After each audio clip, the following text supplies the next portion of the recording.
Some of the crowd were openly anti-Semitic.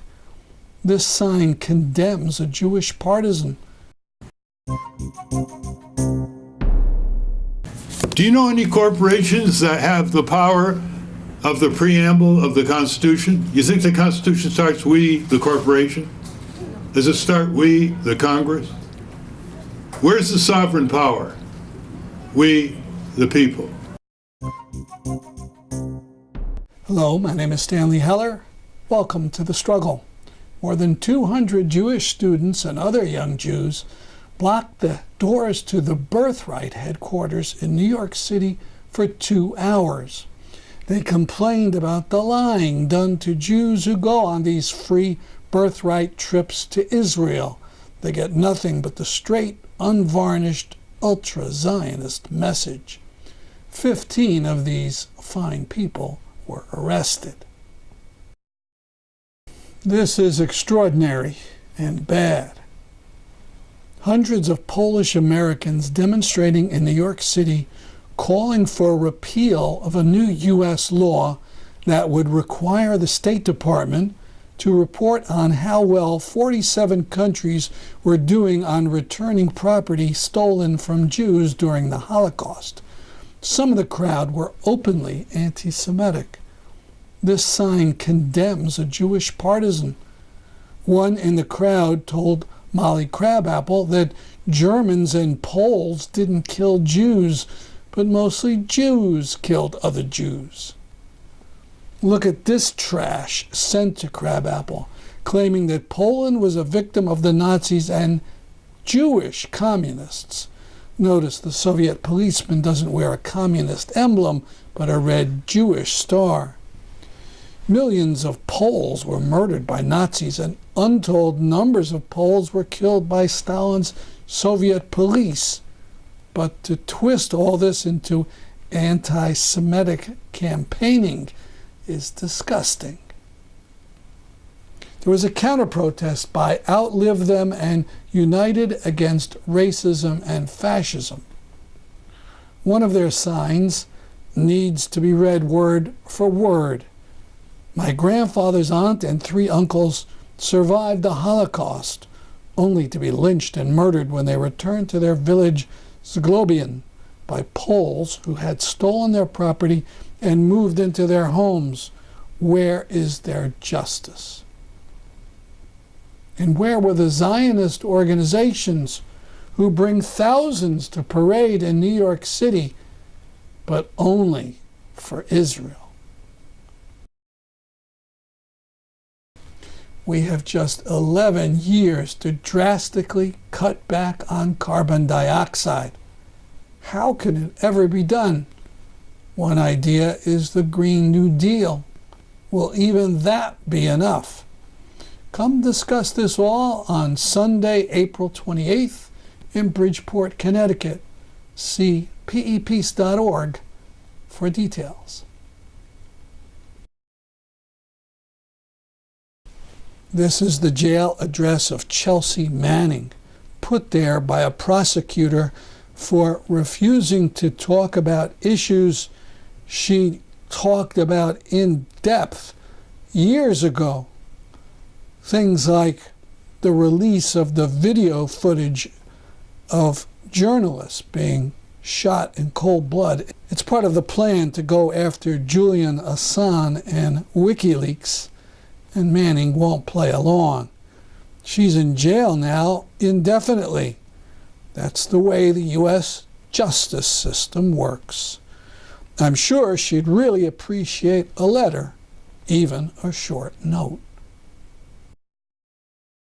The excellent Palestinian-American poet Remi Kenazi has been denied entry into Australia to do a performance at a Marxist conference there. There's a petition that's being signed by over 3,000 people to the Australian government, hoping to change its little mind. Here's Kenazi 10 years ago in Connecticut performing his poem, Like Gandhi, Like Martin. I don't know if Palestine just hurts more than it used to. Maybe it was the opening up of other people's coffins, but I hardly think of the kids in Daesh anymore. Great memories tucked under pillowcases, more nightmares brought by morning. Blink images of live-fired, unarmed protesters. Cameras spill out footage of screaming mothers, born bred dead in the West Bank, fought like Gandhi, like Martin, but no history book will remember their plight. No one ever told me it would be this hard. Impossible to look away after first glance. I cringe every time someone sends me more photos. Dead babies missing foreheads and frontal lobes. Police lay still lined up like dominoes. Punctured chests where organs once functioned. Half a face missing in this one. An arm missing in that one. It looks like the bomb beat his little body into the ground. Read reviews of our art, movies, and music. We're so angry, one-sided, never fair and balanced. What about Schindler's List? The Pianist, Life is Beautiful, and every other Oscar-worthy and winning movie. I never looked at Jewish pain as something to conquer, never forgetting that sometimes monsters lived under the skin of German men. We should be more like Gandhi, like Martin, like someone else. Pretentious armchair activists who obsess over Monica Lewinsky and Barack Obama's dog choice. If we all just rose up at once, like First Intifada's people in the West forget about. Want to be feminists, peace activists, and pluralists, swallow tongues and gouge out eyes, wouldn't live this life for 5 minutes, but are too quick to criticize the way we live it. While a million Iraqi throats are slit, reporters sit in air-conditioned newsrooms praising General Petraeus. Don't dare ask Iraqi clouds what they've witnessed. It's quite a view from the ground outside the green zone. The fallacy put forth is that if we were only better, we would be free today. We should be better than the people that happen to be Israeli, happen to be Jewish, because better is not racial, ethnic, or religious, but situational. So for that, yes, we are better than you. We should be more like Gandhi, like Martin, and you should be more like F.W. de Klerk, like Afrikaners admitting colonialism and white supremacy in South Africa. Funny that we always blame the victims and never ask the needed question. When is the day going to come when Israelis and other colonizers of the world better themselves?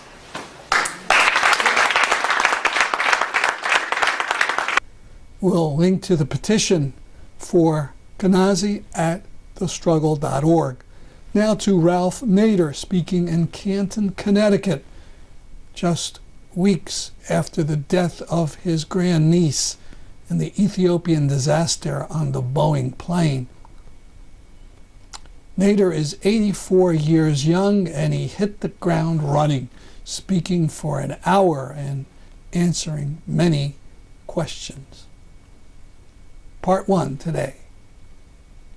It's all about Congress if we want to break through on one redirection and reform after another. And it's amazing how much that obvious fact is ignored by very concerned and informed people back home who will go to marches and demonstrations, show up at town meetings, and look at the decay of our country, the lost opportunities for the young, all the things that they know about, and they will not conclude that the next step is 535 people in Congress. Congress happens to be the most powerful branch of government by far, and it's the smallest branch of government by far compared to the judiciary and the executive. And guess what? We know their names, don't we? There are 535 of them, 100 senators, 435 representatives. We're millions of progressive people back home. What's our excuse? We don't cross the bridge. We protest, we demand. I'm not talking about dropouts from democracy. I'm not talking about people who've given up on themselves. I'm not talking about non-voters. I'm not talking about people whose cynicism is so deep that they destroy their own effectiveness by withdrawing from the political fray. The plutocracy loves cynical citizens who do that. I'm talking about the 20 million progressive people in this country who vote, who show up at town meetings, and who know who their members of Congress are, but they don't cross the bridge. Now you see all the concern about climate disruption and climate catastrophe. Never use the word climate change. You know, we grew up in New England. Climate change means summer, autumn, winter, and spring. You know, the climate disruption, destroying parts of the earth, making parts of the earth uninhabitable, floods, hurricanes, tornadoes, etc. We call it climate change. So climate disruption, climate violence, climate catastrophe. And there are a lot of people back home here who are worried about it, and they know about it, and they've read about it, and they have gone to meetings about it. Some of them have filed lawsuits about it. But they don't summon the members of Congress to their own town meetings in Avon, Simsbury, Canton, Winsted. Why not? Isn't that an incredible oversight? Who says that the town meetings have to be choreographed by your senator and representative, end up with 90% of the seats empty, and the whole thing's rigged? We have our own town meetings, our own agenda, our own time, our own place, and we invite them to listen to our agenda. We even brief them ahead of time so they do their homework, so they don't just come and smile and nod when they hear that we want full Medicare for all. We want a living wage. We want our government to wage peace and end the empire. We want a clean and safe environment. We want a pro-children policy instead of taking health insurance and necessary food and necessary environmental protection away from our children by the plutocrats, the corporatists, and their henchmen in the Trump regime, as they're now doing. Can anybody stop us from doing that? Tell me. Who can stop us from setting up a town meeting, having a minimum of 500 people, clearly on the petition, inviting the senator, representative, clearly put your occupation, profession, clearly put your email, telephone number, and address, not some illegible petition where they can't read the names. 500 people will get a senator to your town meeting. 300 people will get a representative to your town meeting. Anybody stop you from doing that? Tell me, who can stop you from doing that? There's plenty of clipboards, plenty of street corners, plenty of social clubs, plenty of front porches to climb up and knock on the door, plenty of friends, plenty of relatives, plenty of co-workers. Who can stop you from doing that? Once you eyeball them in a town meeting and they look around and they see, what's going on here? There's a liberal here, progressive here, conservative here. They both want a living wage. They all want a living wage. How surprising. They all want health care so they can live and get diagnosed and treated in time with emphasis on prevention. How surprising. Oh my, a conservative, liberal, they bleed the same way? What do they have, the same color liver? Kidney? When they see a liberal and conservatives in an auditorium, it's over. They lose. They don't know how to game it. They know how to game the liberal. They know how to game the conservative, take sides. They don't know how to game the left-right collaboration. And all kinds of changes in this country are supported by liberals and conservatives. You don't think they want their schools renovated and maintained? You don't think they want their roads and bridges renovated and maintained? You don't think they want clean drinking water and sewage systems that don't break and antiquated pipes? You think they don't want their kids to breathe clean air, drink clean water, have safe food? You think they like all those tax escapes that the multinationals get away with? They're heading for tax-exempt status. This is nonsense. Divide and rule. Red state, blue state, conservative versus liberal. That's the way for 2,000 years. The few have controlled the many. How dim can we be? Of course we know that. It just has to go to the frontier of our consciousness. It's the Congress. It's the Congress. Anybody want to sing a tune?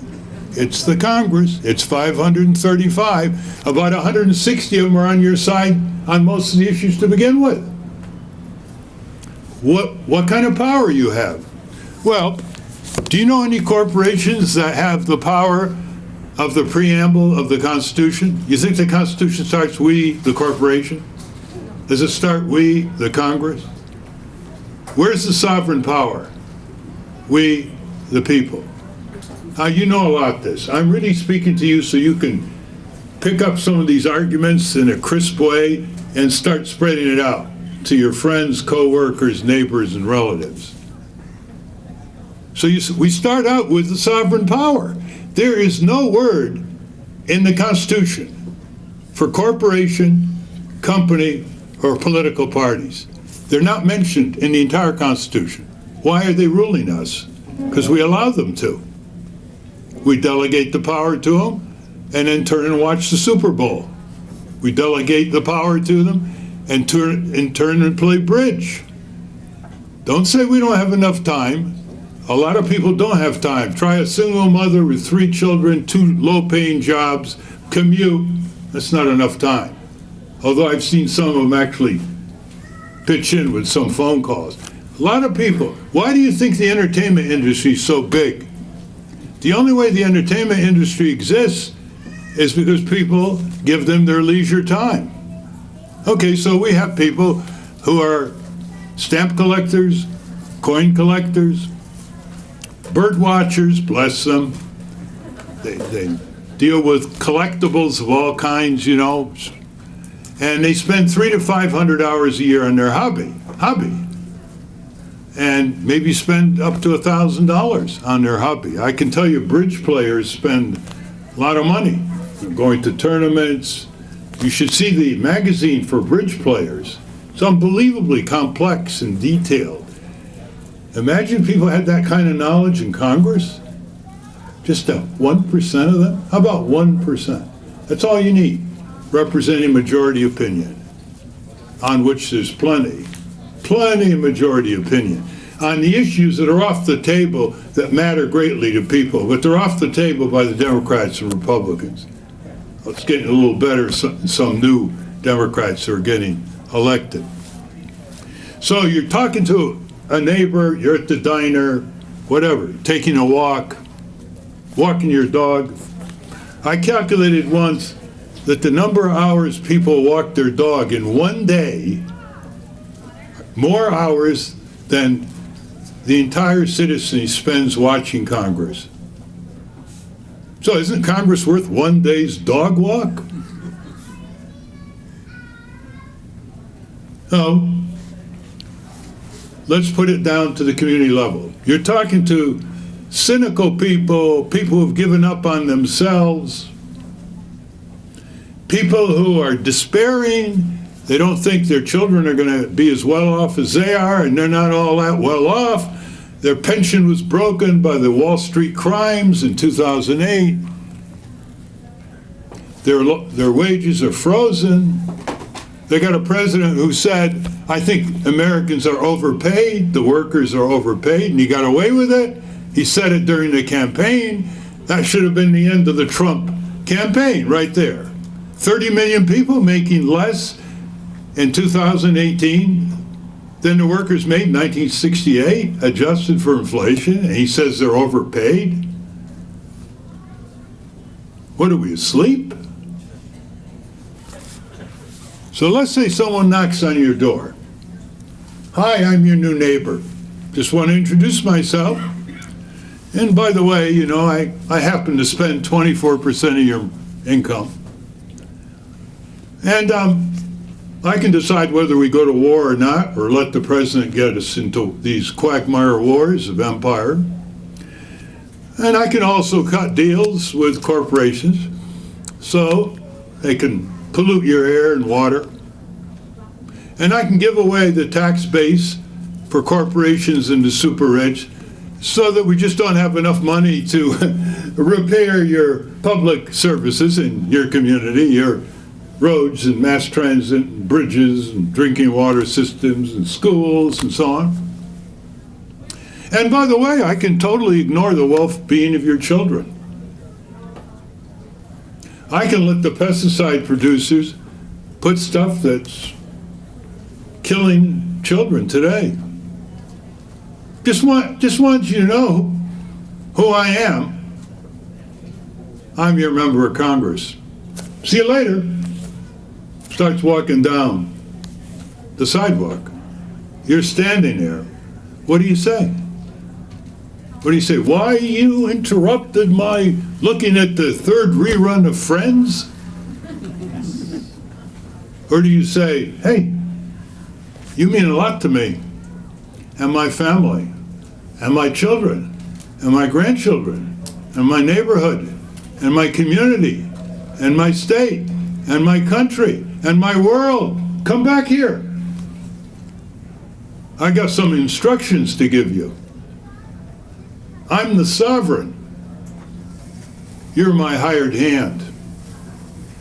And you've taken our power and turned it against us for a bunch of campaign contributions and a future job in the corporate world, paying a high salary after you leave the Congress. Now, do you think I've gotten anywhere with this message? Or I've made this message in every state in the country. I've made it in front of 20,000 people at Madison Square Garden. I've made it at the Target Center in Minnesota. I've made it in auditoriums. I've made it on television. I've made it on radio. I've written about it. I've written books about it. Over 30 years. It's about 30 years ago, we lost our majority in Congress. We lost what we were able to do continually for our country. We were able to get the environmental protection law through with a fairly decent majority in Congress. Auto safety, 3.5 million prevented deaths since then. We got through the Consumer Cooperative Bank. We got through the Product Safety Commission. A lot of good things. Freedom of Information Act, Toxic Substances Act. Can't get anything today. Can't get any hearings today. Totally corrupt, exclusionary dominated Congress. A little better in the House now, but the Senate. Congress as a whole is a cocoon, open for business, closed for the people. It is secretive. The power is concentrated in the hands of 4 people.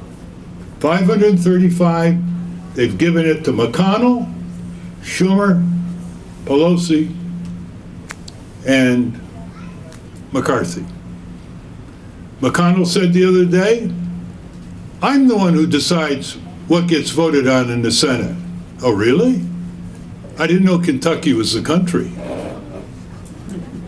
So Congress itself is not just bought and sold. How many of you have tried to reach your member of Congress recently? How many of you have even tried to reach a staffer? I just called Senator Blumenthal. We're on good terms. He's going to do something about the FAA. He wants to put in a criminal penalty for corporate crimes. He doesn't even know what I went through yesterday. We lost our grandniece in the Ethiopian crash, 24 years old.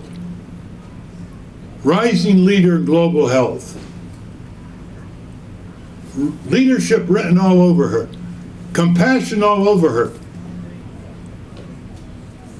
Intellectual rigor all over her. Experience in Africa all over her. 24 years old. Published in professional journals. Invited to professional conferences. So I'm calling Senator Blumenthal because I sent him a letter a week earlier. Here's what happened. I dial the senator's office. He comes on in voicemail, says, we really want to hear you, but our people are now on other lines. Just hold on and we'll get to you. And we really want to hear from you.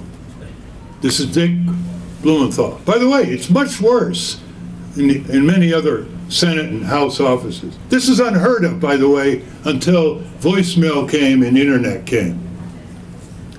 So I wait 15 minutes of military music. That's what they pick, military music, right? That's just what we want to hear, right? Military music. And I gave up 15 minutes. So I told my assistant, I said, you call. She called, and she got voicemail. She didn't get military music, deprived. She got voicemail. I'm his constituent. Call up an intern in Hartford, intern office phone. I didn't know she was an intern. So she treated me like I was looking for a missing VA check.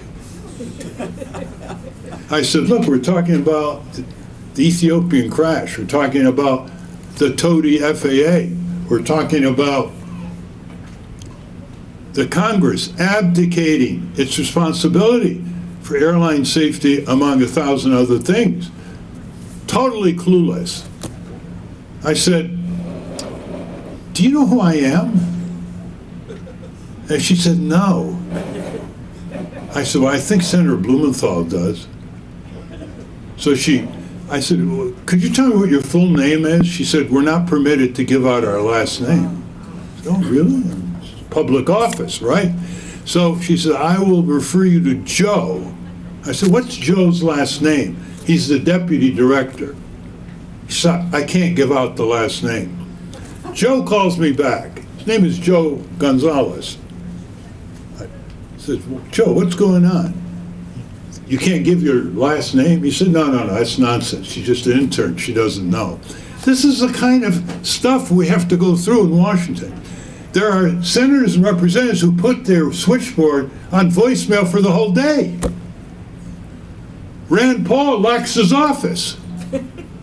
You have to stand outside his glass office, look in, have your phone, and dial inside the Senate office building, which is guarded by a battalion of police.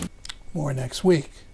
That's our program for today. See you next week at this time. I'm Stanley Heller for The Struggle.